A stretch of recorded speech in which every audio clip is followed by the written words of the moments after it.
Welcome back to the podcast. I'm your host, Rosie, and thanks for joining me on Elevating Glow. Have you ever doubted yourself so much that making even small decisions felt overwhelming? Not because you lacked intelligence, not because you lacked experience, but because somewhere along the way, you stopped trusting your own voice. Maybe someone convinced you that your feelings were wrong. Maybe your instincts were repeatedly dismissed. Maybe life disappointed you so many times that certainty started feeling impossible. Whatever the reason, there comes a point in healing when you realize the relationship that needs rebuilding most isn't with another person. It's with yourself. Welcome back to Roots and Wings. Today's episode is called Learning to Trust Your Own Mind Again. Because healing isn't only about recovering from what happened to you. It's also about recovering confidence in your own judgment, intuition, and ability to navigate life. Self-doubt rarely appears overnight. It develops slowly, one experience at a time, one criticism at a time, one disappointment at a time. Until eventually you begin questioning everything. Your decisions, your feelings, your perceptions, even your worth. And the most painful part is that many people don't even realize how disconnected they've become from their own inner voice. They've spent years asking everyone else what they should think, what they should feel, what they should do, looking for certainty outside themselves because they no longer trust what exists within. I remember a season of my life where every decision felt heavy. I would overanalyze everything. Replay conversations.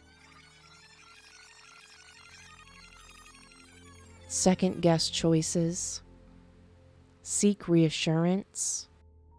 Not because I lacked answers, but because I had stopped believing my answers mattered. Somewhere along the way, confidence had been replaced with caution. And caution had quietly become fear. Fear of being wrong. Fear of making mistakes. Fear of trusting myself only to get hurt again. But healing eventually revealed something important. Trust is not built by never making mistakes.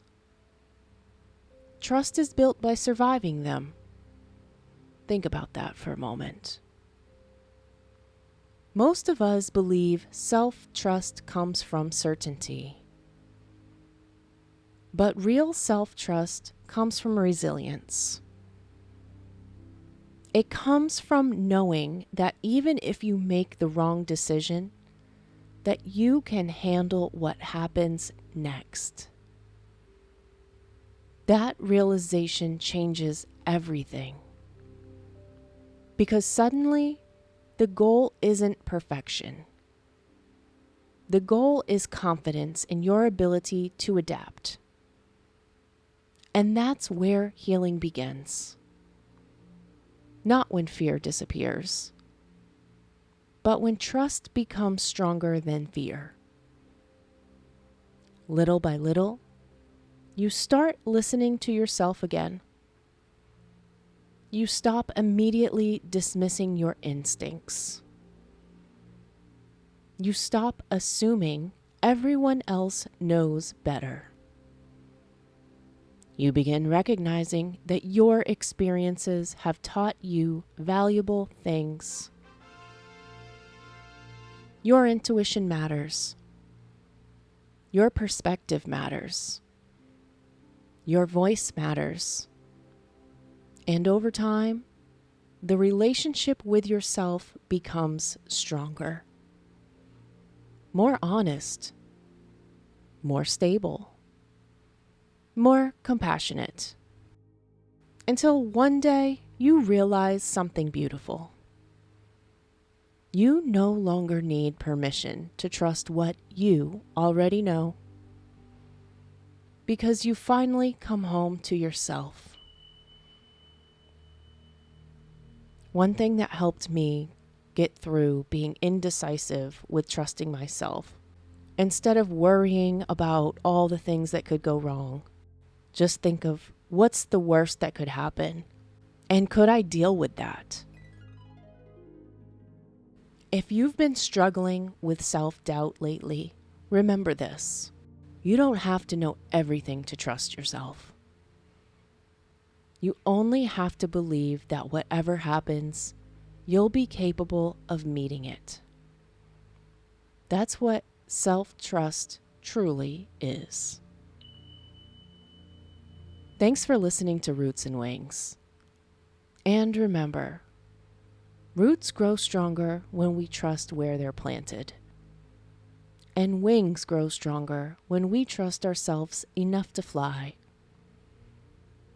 Until next time, elevate and glow.